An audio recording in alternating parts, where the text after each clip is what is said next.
Pada video kali ini, saya akan menjawab soal UAS. Nomor 1, sebutkan satu software di sekitar kalian dan jelaskan proses pembuatannya. Saya mengambil contoh software sistem informasi akademik. Proses pembuatan software ini terdiri dari 6 tahapan. Tahap pertama yaitu tahap planning atau requirement. Pada tahap ini, kegiatan yang paling banyak dilakukan adalah dengan melakukan interaksi dengan user. Dilanjut ke tahap kedua yaitu tahap analisis atau spesifikasi. Kemudian lanjut ke tahap ketiga yaitu desain, yang merupakan tahap yang dilakukan oleh developer untuk merancang program yang ingin dibuat. Untuk mendesain program ini sebelumnya harus dipersiapkan flowchart, flow map, DFD, ERD, dan workflow. Lalu programmer akan membuat pseudocode-nya seperti apa dan bisa langsung ditransformasikan ke tahap berikutnya yaitu tahap pengkodean program yang merupakan proses pembangunan software tersebut. Lalu dilanjutkan ke tahap berikutnya yaitu tahap testing yang merupakan tahap pengujian software yang dilakukan antara developer dan user. Kemudian dilanjutkan ke tahap terakhir yaitu tahap pemeliharaan atau maintenance software. Nomor 2, berikan contoh real rencana implementasi sistem. Di sini saya mengambil contoh poliklinik sehat yang sedang mengadakan pelatihan khusus untuk menginput data para pasiennya dengan tujuan untuk memudahkan kerja para pegawainya. Poliklinik sehat ini berniat untuk memaksimalkan peran komputer atau komputerisasi dalam segala hal, agar para pegawainya tidak perlu melakukan pencatatan data pasien secara manual. Nah, implementasi sistem ini merupakan tahap terakhir dalam SDLC atau System Development Lifecycle. Hal-hal pokok yang perlu dipersiapkan sebelum proses implementasi ini, yang pertama ada persiapan tempat. Persiapan tempat ini terdiri dari perencanaan fisik dan fasilitas. Pada perencanaan fisik, perlu disiapkan tata letak atau layout untuk menunjang perangkat lunak untuk pengelolaan data pelatihan. Lalu juga diperlukan ruangan yang mampu untuk melancarkan sistem komputerisasi para admin dan user di dalam poliklinik. Poliklinik ini hanya membutuhkan sekitar 1 atau 2 server komputer yang akan dipakai oleh admin. Ditempatkan sedekat mungkin dengan ruang pendaftaran agar memudahkan para pasiennya yang ingin mendaftar. Lalu fasilitas-fasilitas yang diperlukan untuk menunjang server ini, yang pertama ada komputer server yang digunakan untuk menyimpan dan memasukkan data para pasien. Lalu yang kedua ada printer yang digunakan untuk mencetak kartu pasien. Yang ketiga ada AC yang berfungsi untuk menyamankan pasien. Selain itu juga berfungsi untuk mendinginkan komputer server agar tidak cepat panas. Lalu yang keempat ada berkas penyimpanan data pasien. Yang kelima ada telepon untuk menerima pendaftaran via telepon. Lalu yang keenam ada meja pendaftaran yang digunakan untuk mendaftar.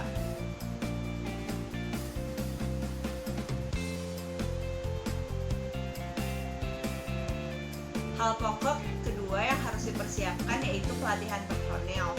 Pelatihan personil ini dilakukan untuk meningkatkan keterampilan dan kemampuan personil serta memudahkan penerimaan mereka terhadap sistem yang baru. Nah, terdapat 4 kelompok yang diberi pelatihan. Yang pertama ada personil teknis, yaitu orang-orang yang berkewajiban menjalankan sistem, mengoperasikan, dan memelihara sistem yang baru. Mereka diberi pelatihan agar sistem perangkat lunak untuk pengelolaan data pelatihan ini dapat berjalan dengan baik dan aman. Lalu bila ada kerusakan pada sistem, maka dapat langsung diperbaiki sehingga tidak mengganggu berjalannya sistem perangkat lunak untuk pengelolaan data pelatihan ini. Yang kedua, ada pegawai, yaitu orang-orang yang berinteraksi langsung dengan sistem. Di sini yaitu administrator poliklinik tersebut. Yang ketiga ada manajer umum, dan yang keempat ada pihak luar yang berinteraksi langsung dengan sistem. Pelatihan bisa secara tutorial atau kelas, meliputi yang pertama ada pelatihan in-house, Yang kedua ada pelatihan yang disediakan dari vendor, dan yang ketiga ada pelatihan dari jasa luar. Nah, poliklinik saat ini menggunakan tipe pelatihan in-house pada sistem perangkat lunak untuk pengelolaan data. Cakupan pelatihan ini yaitu tutorial, yaitu mengajarkan cara menjalankan, sampai pelatihan untuk mengajarkan pokok-pokok dari sistem yang baru. Teknik dan alat bantu pelatihan ini terdiri dari yang pertama ada teleconferencing, yang kedua ada buku teks, yang ketiga ada pelatihan magang, yang keempat ada manual prosedur, yang kelima ada pelatihan dengan instruktur, dan yang keenam ada perangkat lunak pelatihan interaktif. Untuk perangkat lunak pelatihan interaktif terbagi menjadi yang pertama ada CBT atau Computer Based Training, yang kedua ada ABT yaitu Audio Based Training, yang ketiga ada VBT atau Video Based Training, dan yang keempat ada VOD atau Video Optical Disc. Lalu hal pokok yang harus dipersiapkan ketiga ada persiapan atau pembuatan dokumentasi. Dokumentasi ini berupa materi tertulis atau video atau audio yang menjabarkan cara beroperasinya sebuah sistem. Lalu yang keempat ada konversi file dan sistem, yaitu proses perubahan dari sistem lama ke sistem yang baru. Kompleksitas dalam pengkonversian tergantung beberapa faktor. Misalnya yang pertama ada jenis perangkat lunak, yang kedua ada perangkat hardware, yang ketiga ada database, yang keempat ada jaringan, dan yang kelima ada kendali dan juga prosedur. Lalu hal pokok terakhir yang harus diperhatikan yaitu peninjauan pasca implementasi. Nomor 3, jelaskan prosedur untuk peningkatan maintainability. Nah, prosedur untuk peningkatan maintainability ini terdiri dari 7. Yang pertama ada menerapkan SDLC atau System Development Lifecycle dan SWDLC atau Software Development Lifecycle. Aplikasi yang profesional dalam SDLC, SWDLC, dan teknik maupun perangkat modeling yang mendukungnya adalah hal-hal keseluruhan yang terbaik yang dapat seseorang lakukan untuk meningkatkan maintainabilitas sistem.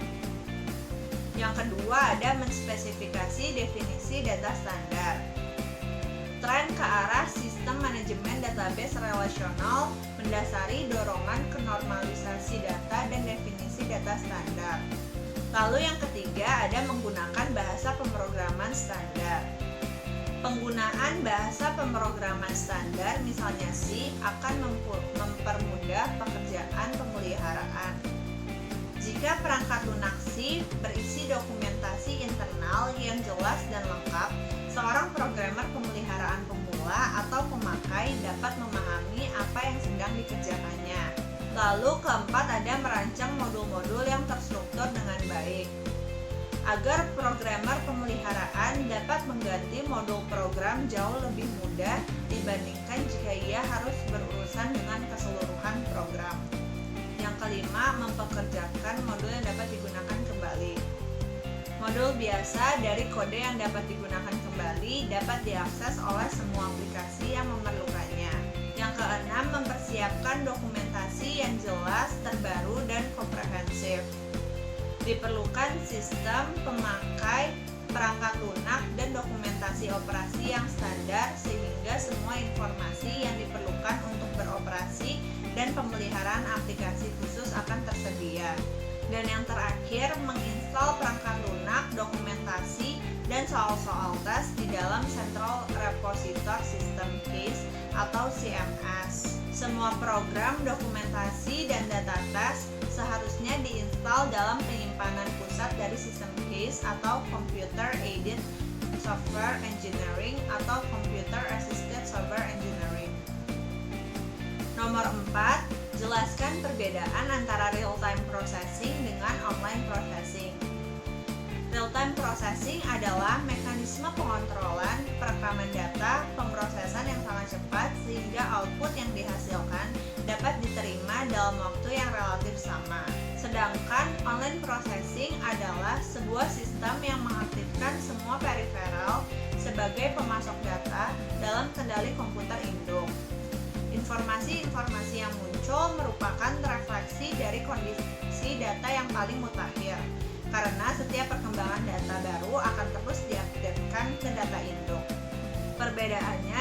satuan waktu yang digunakan oleh real-time processing biasanya 1/100 atau 1/1000 detik, sedangkan online processing masih dalam skala detik atau bahkan dalam beberapa menit.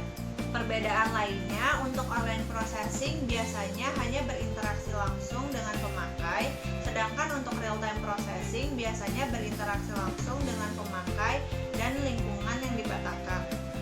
Perbedaan selanjutnya yaitu pada online processing mengharuskan pengguna untuk memasuk input, sedangkan real-time processing setelah sistem ini selesai menanggapi atau membaca thread, berikutnya input data segera memproses hal tersebut. Sistem ini tidak memerlukan pengguna untuk mengontrolnya, ia akan bekerja secara otomatis. Nomor 5, jelaskan penggunaan software CMM atau Capability Maturity Method. CMM merupakan sebuah mekanisme kualifikasi software develop house yang dapat membantu pendefinisian dan pemahaman proses-proses suatu organisasi.